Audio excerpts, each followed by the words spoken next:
What's going to happen as we finish out 2024 is the question on everyone's mind. And what are the more significant institutional global investors thinking as they're looking out across a wide range of issues, ranging from questions around valuations to changing interest rates in several jurisdictions to apparently there's a few political elections that might have some impact on what happens economically, along with, I think, kind of a general sense of, are we going to see a breakthrough in terms of a transformation from a sluggish kind of economy and where things are going to something that's a little bit more active? You are listening to the AFIRE podcast, real estate, technology, cross-border investing, and the opportunities of a changing world. Let's start a conversation now. So a lot of area to cover, no definite answers, but I thought it might make sense for us to speak with someone who's perhaps every day thinking over these questions.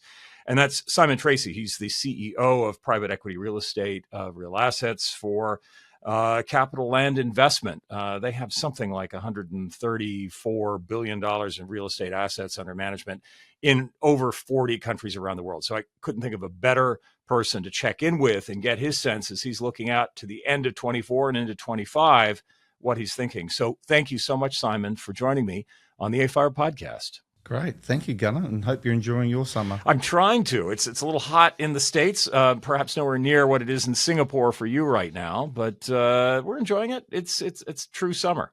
But as we think about summer and everyone coming back after the August holidays, I very much would love to give your sense. I think on top of everyone's minds right now, and has been for the last, say, 8 months or so, is valuations, where they're going and how they're being impacted by various central banks.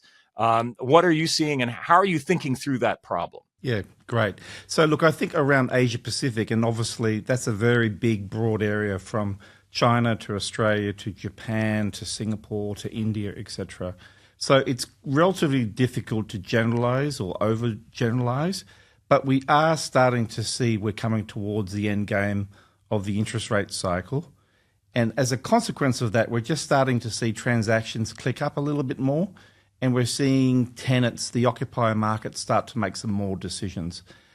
At that point, this is great news for valuers. They're starting to get some more clarity and some more data points to look at their valuations and really reposition where the projectile of those property values are going to be. And a bit like the States, we're starting to see the other foot drop now as such. Mm-hmm.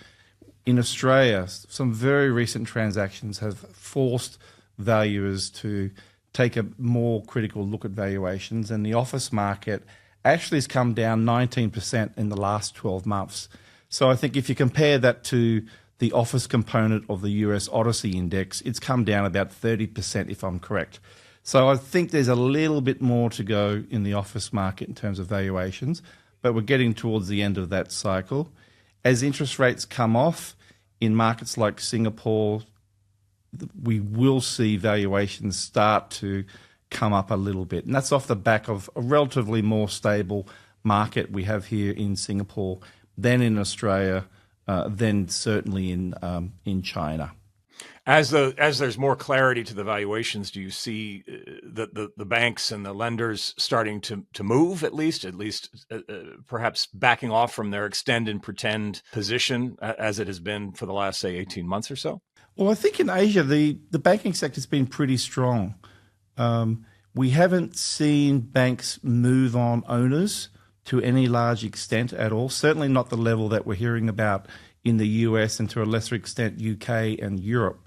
But we are seeing banks starting to open their war chest a little bit more with the huge deposit build-up they've had and start to lend to some new sponsors. So that's actually very good news. Mm-hmm. I think overall the banking sector is in good shape and loans are starting to flow again. But again, it's going to take another 6 to 9 months for the whole cycle to work through at least. So how do you anticipate that cycle looking then going forward, that 6 to 9 month period? What are some of the things that you're looking for to give you indicators of where we are in the cycle? What are the kind of the data points or what are the behaviors that you're expecting to see that will drive your decision process? Look, I think in addition to the global issues, I think the interregional trade in Asia is reshaping a little bit. The supply chains have been quite dramatically altered with issues like starting from COVID, really, China, the Middle East war. All those issues are impacting regional trade. But overall, we're starting to see the consumer spending more. We're seeing corporates making decisions. And we're also seeing the occupier market coming back to a quite large extent, although it's slightly still in the early days in Australia, where the return to work is a little bit more consistent with what you're seeing in the US. Whereas in markets like Korea, Japan, Singapore, the return to work wasn't really a huge kind of driver. There was already quite high occupancy, and that is coupled with quite moderate new supply coming into those markets. You talked about the supply chain changing. It seems to me that it's not just the Middle East war that's impacting that, but certainly also kind of some realignment occurring because of the Ukraine war in Europe. How do you see that playing out, especially as China and India are kind of trying to reposition themselves both politically and economically? Well, it's all playing out right now. I mean, in Vietnam, north of Hanoi, there's deep water ports. There's quite a lot of manufacturing coming over. Logistics is quite strong.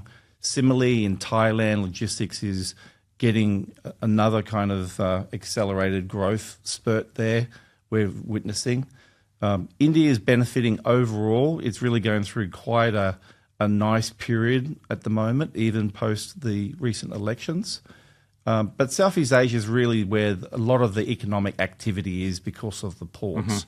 And again, if you are here in Singapore and you look out over the waters, it's a very busy port.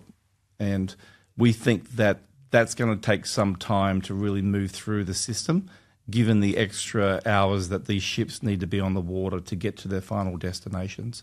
So it's really an interesting point at the moment, but it's quite good for the logistics market in particular. It seems to me on a global basis, the whole kind of logistics landscape is shifting. I mean, who would have thought maybe 10 years ago that we'd be talking about stoppages or difficulty getting through the Suez or getting through the Panama Canal, and yet that's becoming more of a reality across the board, and all the pathways seem to be changing on top of the geopolitics that are going on. But, you know, another kind of movement of goods would be movement of data. And I think the big story in the United States, certainly for the last couple of years, has been the rapid expansion of data centers and the seemingly unlimited amount of demand. How do you see that playing out in Asia at this point in terms of data centers, data center investments? Yeah, it's the big topic at the moment. Is it the flavor of the month? Well, to a certain extent, it is. A lot of investors are very actively wanting to get into data centers. We recently launched a research paper on data centers, and that has some interesting statistics in terms of just the sheer population in Asia, which is about, from an online population perspective, 10 times what it is in the US. At the same time, the penetration of the internet is a third less in Asia than it is in the US, which is about 92%.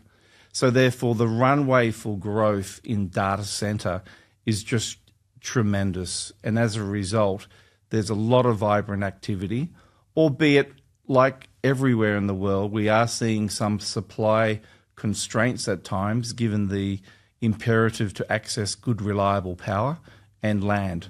So it's a very interesting point in that sector, but we do see strong tailwinds and a very strong outlook, albeit in a much more controlled regulatory environment. When you think about energy in particular, because that is becoming more and more of an issue around the world because of the incredible demand for energy that these data centers are requiring, especially with AI coming on and along those lines. So as you're looking at, you know, kind of your long-term strategies and thinking about risk and constraint around energy, what are some of your thoughts around there? Where is the energy going to come from? Where are your weak spots? What do you think investors in Asia need to think about when it comes to energy? Well, I think we're all in the same boat globally in terms of energy. The same issues that you're all well aware of in terms of access to power for the data centers in the US. I think we have quite a similar problem out in Asia, regardless of which country you're talking about. Again, they're very high energy consumption users. There's a real procurement process of getting the land, getting the power, getting the customers. And from India through to Korea, China, Australia, Singapore, everyone is really focused on this sector. But I dare say that the supply is definitely going to lag the demand. Mm-hmm. Now, that's good news for owners, but in terms of the sheer growth in online adoption, I think we've got a really nice runway for at least several years. But like real estate, it's cyclical. It's going to go through patches, and that's going to make it a really interesting market for GPs and LPs to really focus on how that's going to finally play out. What's striking to me over this cycle, over the last several years, in previous cycles, it seemed that there were more dramatic differences between regions and between countries in terms of what people were facing, what the issues were. And more than any other time, at least in my career, it seems that we are not in lockstep, region to region, country to country, but it does seem like the story is very much the same, maybe with an accent, in Asia versus Europe versus the United States versus the Middle East, et cetera, that we're all kind of dealing with a lot of the same issues. And whatever issue we're having in one region is dramatically impacting what's happening in other regions. In other words, the oceans are not kind of barriers in terms of what's happening both economically and politically. A lot of talk in Europe, certainly in the United States, around elections and around a kind of somewhat of a move to the right, perhaps. What are you seeing in terms of Asia that you're watching that you think we should all be paying attention to? Yeah, and I think your comments would be quite consistent with my observations. I'm fortunate or unfortunate to travel essentially 3 weeks a month on average around the world, talking to investors, looking at markets. And I do agree that the world is pretty much synchronized now within a pretty narrow band in terms of the operating environment. It's the same issues that people are dealing with. I guess the outliers are markets like China, which is on a completely different cycle where interest rates have come down. They're working through a backlog of lots of issues. But the rest of the world is kind of, again, synchronized, very tightly synchronized. And therefore, from an investor perspective, it's actually a great time to invest at the moment. It's a very interesting vintage era. I would previously have called it a good vintage year, but I think given the number of uncertainties driven by geopolitical situations and elections, I do think it's going to be an interesting 15 to maybe 2 years in terms of extracting some pretty good value. And therefore, I think, Gunnar, that this cycle around, I think time diversification of getting invested is going to be a lot more important. If you compare it to the GFC, there was a lot of known knowns and the market cleared pretty quick. And you can see in the return profile subsequently where the vintage year was. I think now investors are going to be a lot more careful, remembering that the redemptions back to them have been a lot slower.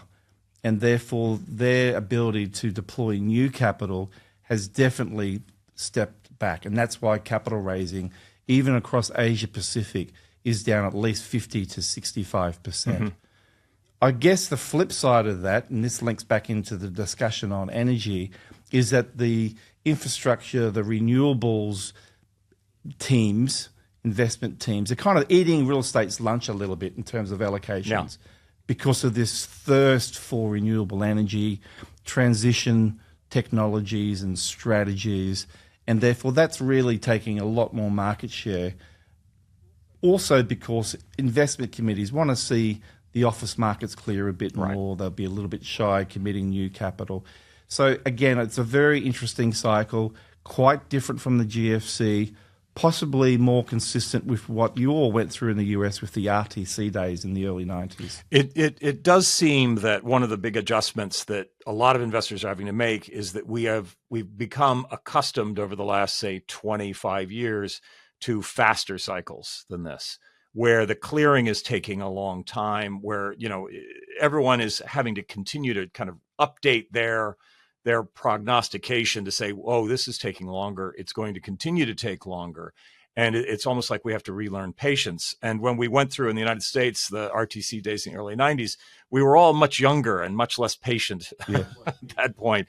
But now we're having to face, I think, this in a completely different way and see things very much in slow motion, and that I find intriguing. I also find intriguing that that we are really at the beginning of a cycle in office that we haven't seen for a long time in office. We saw it in retail around the GFC, a realization that maybe we had overbuilt. We'd gotten a little farther ahead than was warranted, and so we had to adjust. Retail is doing very well right now in the States. Would you say the same elsewhere in the world? In terms of retail, it seems to be in a stronger place than perhaps it was 10 years ago. I completely agree. I mean, I think in the US it was 2-3 years ago, capital started to flow back into that sector. That's happening back here also, particularly in Australia and Singapore, albeit the early adopters. Institutional capital still has some legacy kind of concerns on retail, like they have most definitely with the office sector. But I guess retail in Asia, it's hard to generalize, but if you were to pick out one interesting point, retail planning zoning in Australia is very tightly controlled, very similar to Singapore and very similar to the UK. You just can't, like in America, put a new shopping centre next to an existing one. Right. So that kind of gives investors a little bit more comfort. The other comment I would make is that over the last 25, 30 years, the inter-Asia capital markets have developed significantly. And if you just look at life insurance companies and the rising middle class and savings, that's a tremendous pool of capital wanting to invest consistently into real estate also. And therefore, life insurance companies are becoming quite significant owners of real estate and are still today actively deploying.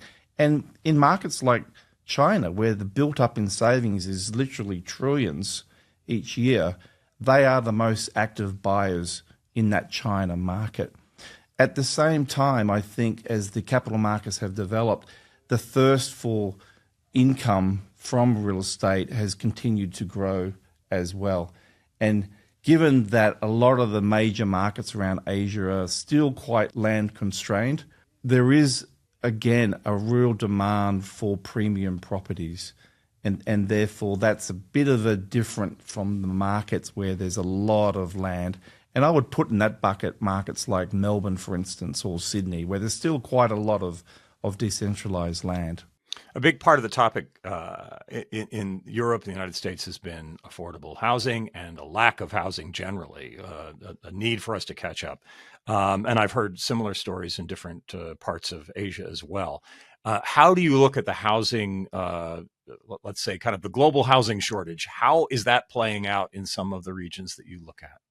Again, very synchronized. The same discussions you're having in the US, we're having in most markets around Asia, including in Singapore, which, as you know, has the Housing Development Board, which develops housing for about 85% of the Singapore population. They also have a huge pent-up demand and need to develop tens of thousands of units each year to stay abreast of that demand. In other markets like Australia, Japan, Korea, again, housing is a very big issue. If you look at it from an institutional perspective, multifamily only really exists in Japan at any level of scale, albeit in Australia they've got the build-to-rent movement. But again, accessing land is very difficult. There's quite only a few properties that are being developed at this point. And generally, institutional investors are preferring the student accommodation market than they are the build-to-rent in Australia. The other aspect which is interesting is the lodging market, hotels and service apartments. That's really having a very strong revival with the return to travel, the return to holidays, and corporates being a little bit more cost conscious in terms of where their executives stay when they're traveling. So the whole lodging sector, the whole living sector is as dynamic as it is everywhere around the world at the moment. Everyone's on the back foot. Land is limited. Construction costs continue to rise, and that also presents a quite challenging environment where there's also the shortage of skilled labour. So it's a big issue. It's a big national issue, and therefore, globalization's starting to take a bit of a backward step, also driven by countries' needs to make sure there's housing for their citizens. the public-private dialogue is very strong, no doubt about that. Voters are making it very clear to their government that that's the big issue. So I think everyone completely understands what the imperative is, but it's the regulations, it's the rate of change that really is going to hold back the ultimate releasing and development of stock. And that is now very transparent, and it's in headlights everywhere around Asia Pacific, from India through to Seoul, even in markets like Japan. There is just ongoing blockages and issues. At the same time, you have costs escalating, which makes it an even more difficult proposition if your planning can't get resolved quickly. So what is the end game? Not too sure, but I think we're going to have to manage everyone's expectations that there is going to be an ongoing issue in this environment where wage growth is quite slow, despite inflation being quite persistent and quite steady. You mentioned before that you're seeing continued explosion of capital formation in Asia and a continued appetite for investing outside of home country into other regions. And I think everyone is keeping their eyes on that and is excited about that. But since we're now in a 1990s style recovery, and in the early 1990s, to a certain extent, we invented or at least popularized much of how we organize capital around the world, and how the last 30 years have really been a story of the institutionalization of commercial real estate. Do you think that there are some green shoots, if you will, in terms of thinking about capital formation differently? Is the structure of capital and how it goes to market in terms of real estate potentially changing? And where would you see those changes emerging over the next 5 years? Look, I think the last 25 years, you've progressively around Asia had the capital markets for real estate develop quite extensively. And it really started in Australia, the most probably developed markets at that point, including REITs. And then REITs came up to Singapore in the early 2000s. And then in 2004, REITs started in Japan, and then they kind of moved into unlisted REITs in Korea. And then over the last 2-3 years, there's over 40 REITs being established in China. So the public markets have developed significantly over the last 25 years. It's the external management model with the REITs. And at the same time, we're now seeing the credit markets developing like they've been developing in the US for a number of years. Real estate credit is a big growth engine in this region, given the ongoing gap between the traditional financiers and where the market needs to be.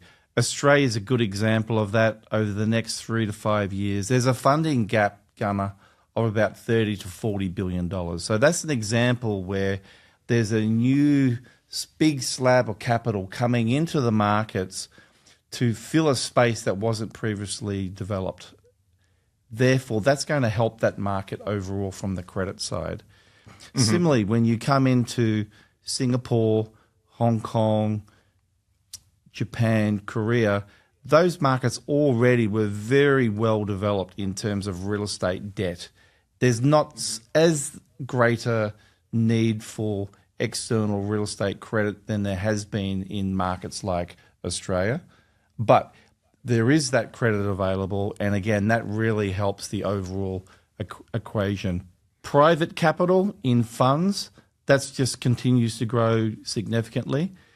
India, I guess, is coming into the spotlight, and in turn, the capital markets there are developing very extensively. Now, They don't have REITs yet. They have non-recourse loans. So the markets are developing there in the right direction. And unlike the GFC days, there's a lot of more discipline and track record in that market, which is attracting lots of institutional capital, albeit more Asia-Pacific capital in the first instance, as opposed to capital from the US. So overall, I would say that the markets are developing in the right direction. Again, the banks are in good shape, so they're lending. But it's a little bit difficult if you're a new sponsor coming into the market at this point. When you look across all the real estate markets that are in your portfolio, and you look across and you consider all the things that are happening right now, all the changes that are happening, what do you think people are overlooking? What do you think perhaps will surprise people as we play out the next 9 months?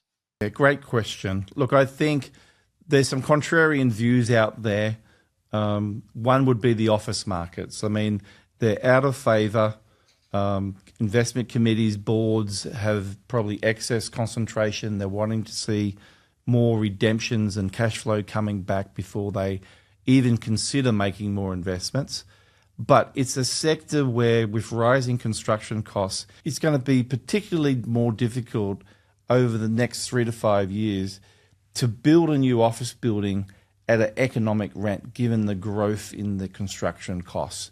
So if you have a A-, a B+ building in a reasonable location, your entry basis is going to be quite strong, maybe 20% below replacement cost, with therefore a bit of a buffer to make sure you can decarbonise that building and present it back into the market after another 2 to 3 years. So I think there's a risk that office could be overlooked, which could present good value for investors in that more value-add opportunistic bucket. Similarly, I think retail, again, like office, suffers from a little bit of the image problem at the moment. But again, if you scratch the surface and get into some of the different markets, retail does present an interesting sector, particularly those that are more suburban, grocery-anchored, daily convenience, not too much luxury. And we're seeing all across the region, even in China, footfall is back to almost pre-COVID levels, if not slightly ahead. Mm-hmm. Spending is slightly below because, again, people are just winding back their discretionary spends with the ongoing persistent higher mortgage rates. An example of that is in Australia, where low fixed-term mortgage rates are dropping off and people are reverting to more floating rate mortgage payments. And that's taking quite a bit of money out of their pockets at a time when energy costs are increasing quite significantly. So I think office and retail have been overlooked, and the lodging sector is probably not as well understood. There's an education process there required with investors, but we're seeing quite strong risk-adjusted returns in that space where we can take existing properties, maybe good property, bad structure, or a rundown hotel that can be repositioned into a service apartment offering. We think there's really good old-fashioned value in that play as well. Well, and it's interesting to me, you mentioned this earlier in terms of the demand characteristic for hospitality has dramatically shifted. I see that we're still, half of the way back to where we want to be in terms of business travel. And it's now become a tourist business, so much more so than it was 5 years ago. But that being said, the story isn't over. We haven't seen that, what that new model is, certainly in hospitality, that it with the same level of certainty, perhaps, that we have in some other areas. What are you most excited about? I mean, beyond just you're going to buy yourself some really smart office at this point, but what are you excited about going forward? Well, again, I think it's going to be a fantastic vintage era. The next 12 to 24 months in a lot of these developed markets in Asia even represent really good fundamental buying. Transactions, again, are down, 50 to 60%. Capital raising's down. So if you've got conviction and you can get your foot on a property, you typically these days can get a better due diligence period. You can work more on the asset plan and pull down some quite interesting deals on a risk-adjusted basis. The level of returns we're seeing is in that kind of 14 to 17% range, which I think compares quite favorably to the US markets. Yes. And there's also a whole range of core plus to 12, 13% IRR opportunities in markets where there's natural growth coming through, but probably not on the basis that you're getting a distressed deal. We see quite limited distress in Asia Pacific. Again, very different from the US. And here we're not in a cycle or that point where keys are being thrown back. So again, we're in relatively better shape, but it's a confidence play and it's kind of a capital arbitrage at the moment. So our view is get your capital ready, as soon as possible and just pick off these opportunities as they come through. But again, time diversification of investing this time around is a lot more important because of these geopolitical issues we're all experiencing and trying to understand the consequences. So be ready, be patient, be ready to move when it makes sense. And say no a lot more. I think, saying no makes a lot of money, right? If you see two good deals, maybe just do one, because we're all constantly surprised on what's coming around the corner. And that kind of feeds into, Gunnar, then, that I think capital will return to somewhat more a diversification strategy in time, whereas now we're all experiencing people wanting to go to the US. They perceive that's where the deep discounts are, but they're also kind of walking away slightly disappointed, I think, that they can't execute. The bid-ask spread is still quite wide, but in time that will change and the capital will start to come out, which is starting to happen now with the US pension plans. They're coming out to Asia, and again, it's going to take a little bit longer than previously because of COVID. They haven't traveled this way for probably 3 to 4 years. So again, we're stepping back through an education process.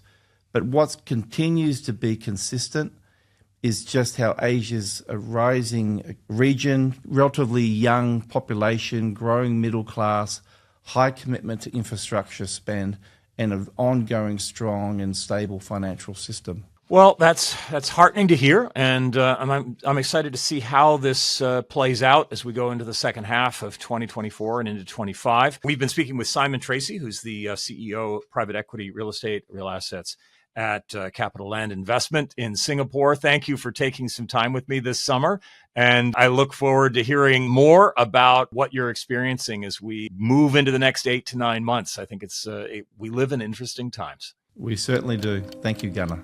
Thank you. You've been listening to the AFIRE podcast. Remember to subscribe on your favorite podcast subscription service, such as Apple, Spotify, Google, Stitchers, and others. AFIRE is not engaged in providing tax, accounting, or legal advice. No content in this podcast is to be construed as a recommendation to buy or sell any asset. Some information included has been obtained from third-party sources considered to be reliable, though AFIRE is not responsible for guaranteeing the accuracy of third-party information. The opinions expressed are those of its respective contributors and sources, and do not necessarily reflect those of AFIRE.